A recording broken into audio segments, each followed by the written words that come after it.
Assalamualaikum warahmatullahi wabarakatuh.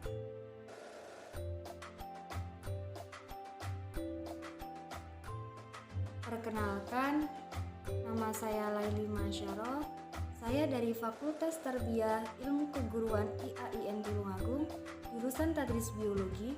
Di sini saya akan menjelaskan materi ekosistem kelas 10 semester genap. Berikut KIKD materi yang akan saya jelaskan. 3.10 Menganalisis komponen-komponen ekosistem dan interaksi antar komponen tersebut. 4.10 Menyajikan karya yang menunjukkan interaksi antar komponen ekosistem, jaring-jaring makanan atau siklus biogeokimia.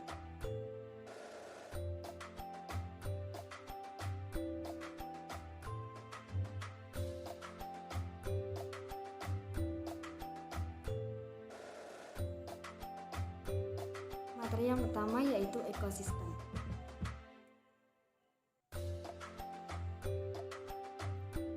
Apa itu ekosistem? Ekosistem adalah suatu ekologi yang terbentuk oleh hubungan timbal balik tak terpisahkan antara makhluk hidup dengan lingkungannya.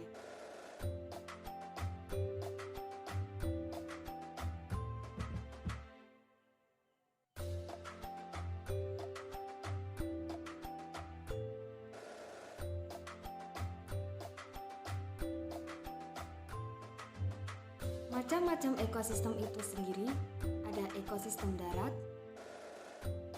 ekosistem air, dan ekosistem buatan.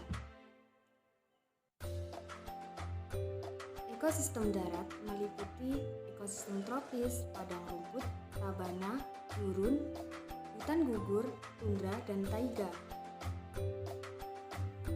Yang selanjutnya yaitu apakah yang kalian ketahui tentang keseimbangan ekosistem? Keseimbangan ekosistem adalah suatu kondisi di mana terjadi interaksi antara komponen-komponen di dalamnya yang berlangsung secara harmonis dan seimbang.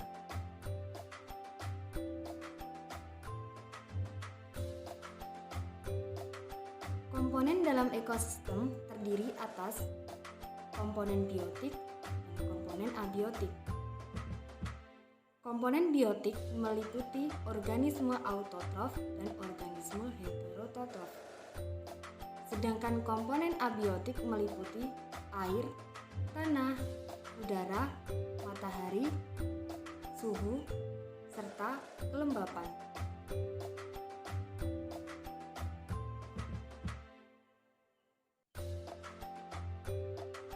Satuan penyusun ekosistem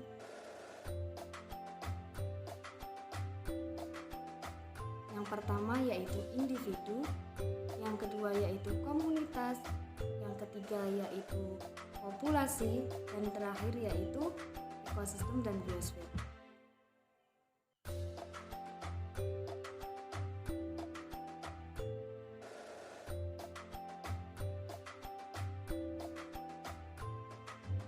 Yang selanjutnya yaitu interaksi antar komponen dalam ekosistem. Di dalam ekosistem terdapat interaksi antara komponen biotik dan antara komponen biotik dengan abiotik. Hewan pemakan tumbuhan dan manusia membutuhkan tumbuhan sebagai sumber makanan untuk memperoleh energi. Ada beberapa pola interaksi antar makhluk hidup. Pola interaksi tersebut dapat saling menguntungkan, merugikan satu pihak, menguntungkan satu pihak tetapi pihak lain tidak diuntungkan maupun dirugikan. Dua pihak saling memperebutkan suatu hal, serta pihak yang satu menghambat pihak yang lain. Adapun pola-pola interaksi tersebut adalah predasi, netralisasi, simbiosis, kompetisi, dan antibiosis.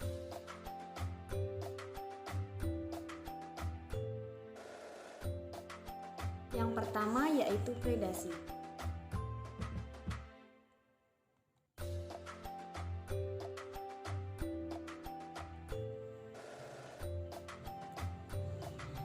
Predasi merupakan interaksi antara pemangsa atau predator dengan mangsanya atau prey.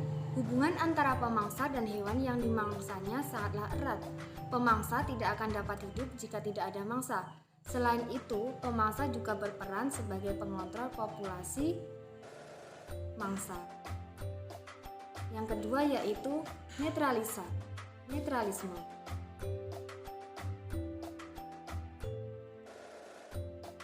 Netralisme adalah hubungan antar makhluk hidup berbagai jenis yang tidak saling mempengaruhi meskipun makhluk hidup tersebut berada dalam habitat yang sama.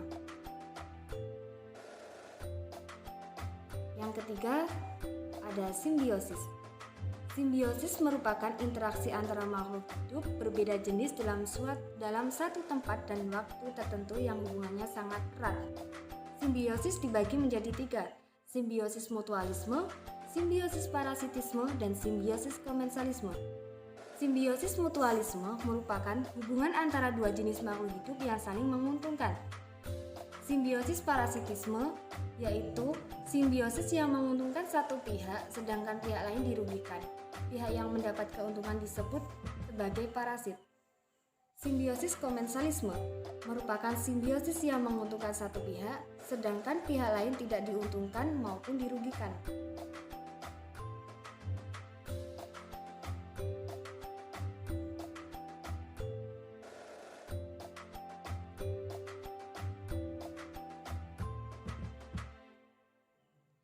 Yang keempat adalah kompetisi. Kompetisi merupakan interaksi antar makhluk hidup di mana makhluk hidup yang satu menghambat pertumbuhan makhluk hidup yang lain. Yang kelima ada antibiosis. Antibiosis merupakan interaksi antar makhluk hidup yang berbeda jenis untuk memperebutkan suatu hal yang sama.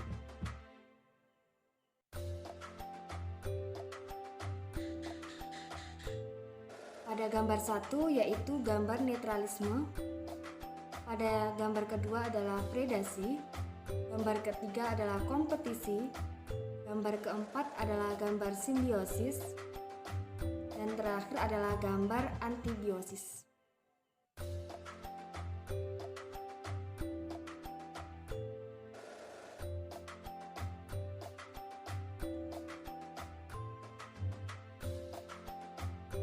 Yang selanjutnya yaitu dalam ekosistem, energi itu mengalir dari matahari hingga ke pengurai. Energi itu dimanfaatkan oleh makhluk hidup dengan mengubahnya ke dalam bentuk makanan. Berikut akan diuraikan aliran energi, rantai makanan, dan jaring-jaring makanan.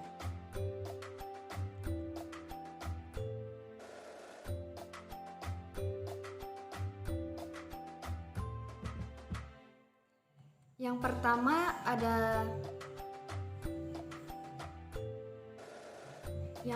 ada aliran energi. Produser mendapatkan energi dari cahaya matahari untuk menyusun zat organik. Energi itu digunakan untuk menyusun gula, jadi energi diubah dari energi kimia. Selanjutnya energi kimia berpindah ke konsumen 1, lalu ke konsumen 2, ke konsumen 3, dan seterusnya. Dengan kata lain, energi mengalir dari matahari ke produsen, ke konsumen 1, ke konsumen 2, dan ke konsumen 3. Inilah yang dikatakan sebagai aliran energi di dalam ekosistem. Aliran energi berakhir pada proses penguraian. Di dalam proses penguraian, energi dilepaskan dalam bentuk panas, kemudian tersebar ke lingkungan dan tidak dapat dimanfaatkan lagi. Yang kedua, ada rantai makanan.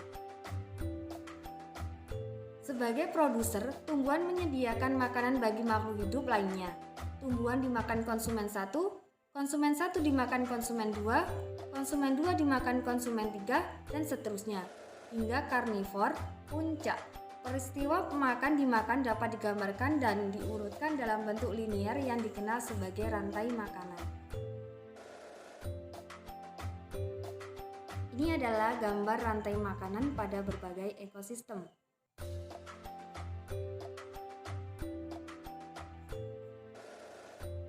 Yang selanjutnya ada jaring-jaring makanan dan piramida ekologi.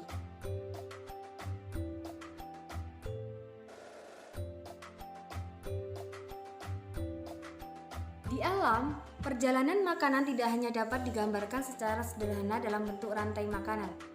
Proses makan dan dimakan yang terjadi di alam sangat kompleks. Karena itu, selain digambarkan dalam bentuk rantai makanan, juga digambarkan dalam bentuk jaring-jaring makanan. Jaring-jaring makanan memperlihatkan hubungan populasi dengan populasi yang lain. Jaring-jaring yang digambarkan hubungan makan dimakan itu terbentuk agar kelangsungan hidup tiap populasi terjamin. Semakin kompleksnya aliran energi dan aliran makanan, hal inilah yang mengakibatkan terjadinya kestabilan komunitas dan kestabilan ekosistem.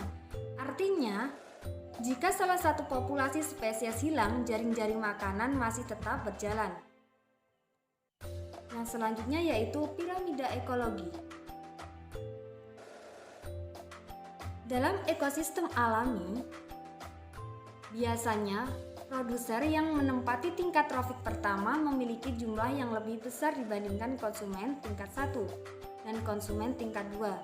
Jika digambarkan, akan berbentuk piramida dengan ujung yang semakin meruncing. Piramida tersebut dikatakan sebagai piramida ekologi. Ini adalah gambar piramida ekologi. Dan ini adalah gambar jaring-jaring makanan.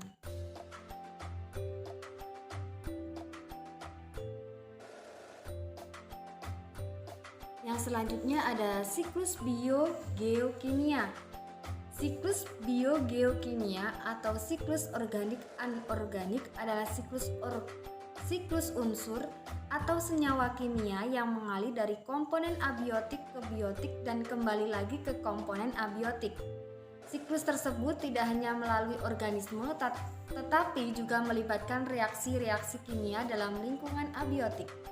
Fungsi siklus biogeokimia adalah sebagai siklus materi yang mengembalikan semua unsur-unsur kimia yang sudah terpakai oleh semua yang ada di bumi, baik komponen biotik maupun abiotik, sehingga kelangsungan hidup di bumi dapat terjaga.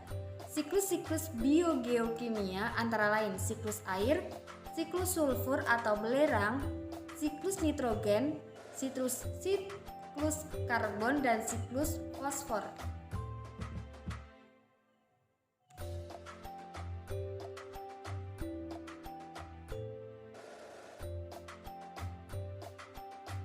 Yang pertama ada siklus air.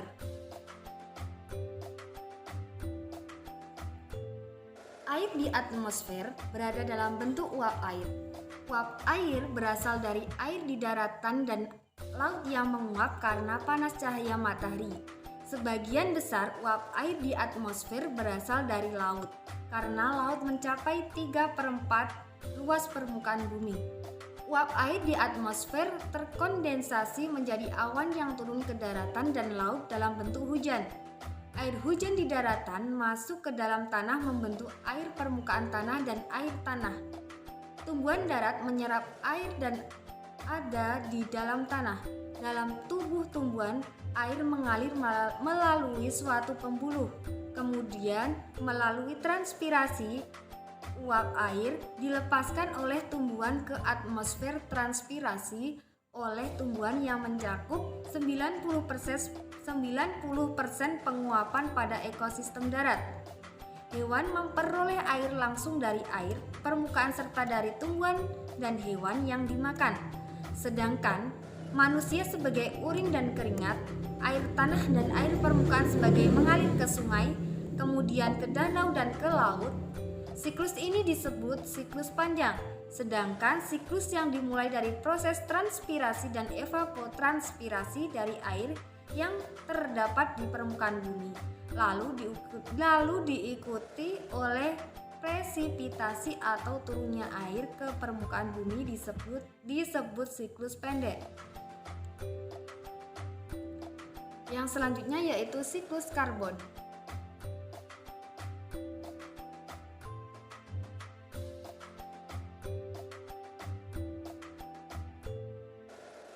Proses timbal balik fotosintesis dan respirasi seluler bertanggung jawab atas perubahan dan pergerakan utama karbon. Naik turunnya karbon dioksida dan oksigen atmosfer secara musiman disebabkan oleh penurunan aktivitas fotosintesis. Dalam skala global, kembalinya karbon dioksida dan oksigen ke atmosfer melalui respirasi hampir menyeimbangkan pengeluarannya melalui fotosintesis. Akan tetapi, pembakaran kayu dan bahan bakar fosil menambahkan lebih banyak lagi karbon dioksida ke atmosfer. Sebagai akibatnya, jumlah karbon dioksida di atmosfer meningkat.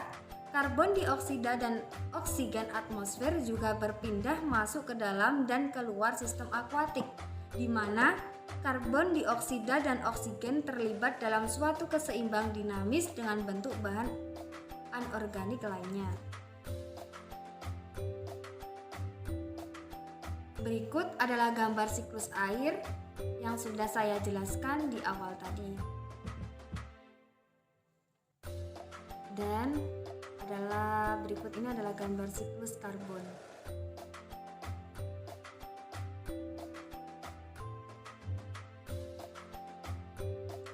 Yang selanjutnya ada siklus nitrogen dan siklus sulfur. Di alam, nitrogen terdapat dalam bentuk senyawa organik seperti urea, protein, dan asam nukleat atau sebagai senyawa anorganik seperti amonia, nitrit, dan nitrat. Daun nitrogen adalah transfer nitrogen dari atmosfer ke dalam tanah.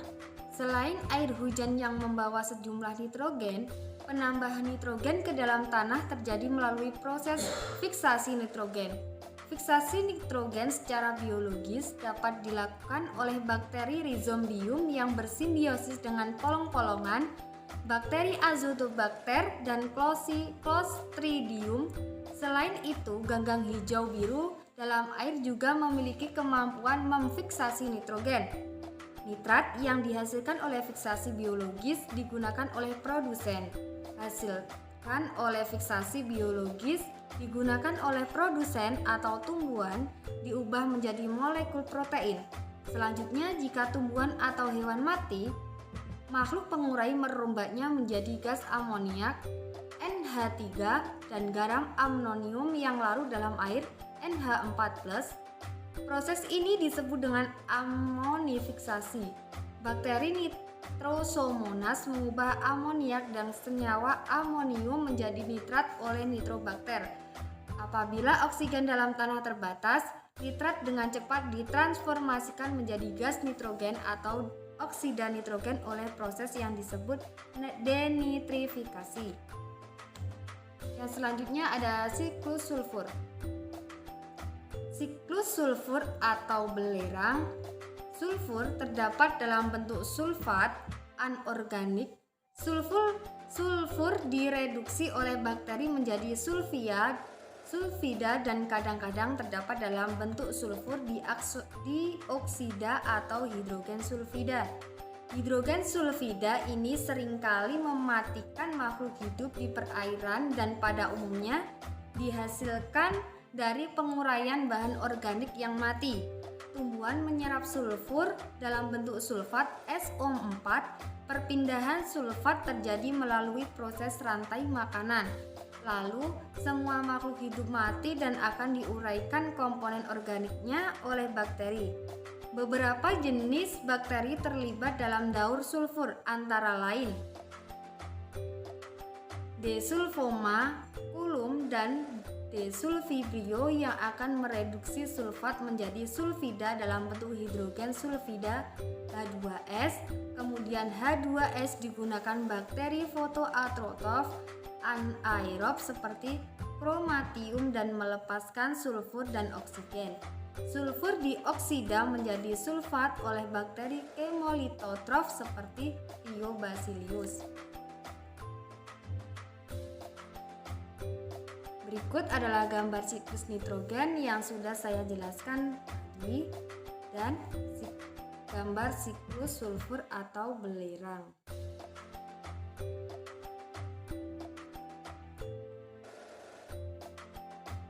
Yang terakhir ada siklus fosfor.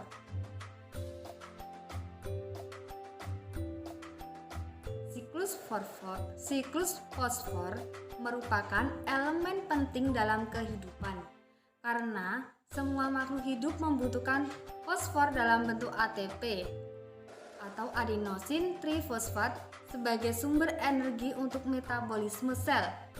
Fosfor terdapat di alam dalam bentuk ion fosfat PO3- Ion fosfat terdapat dalam bebatuan.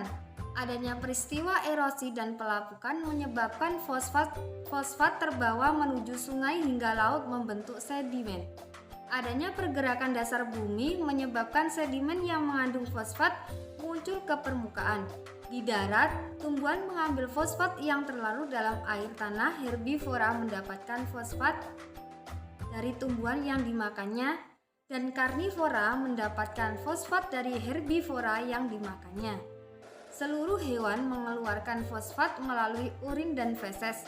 Bakteri dan jamur pengurai bahan-bahan anorganik di dalam tanah lalu melepaskan fosfor kemudian diambil oleh tumbuhan.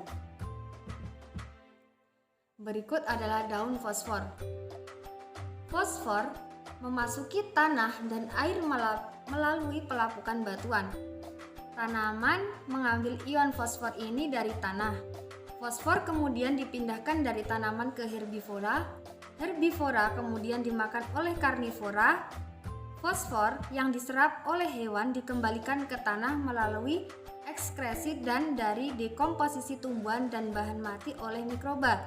Bahan tanaman mati dan produk-produk limbah lainnya membusuk melalui peran bakteri.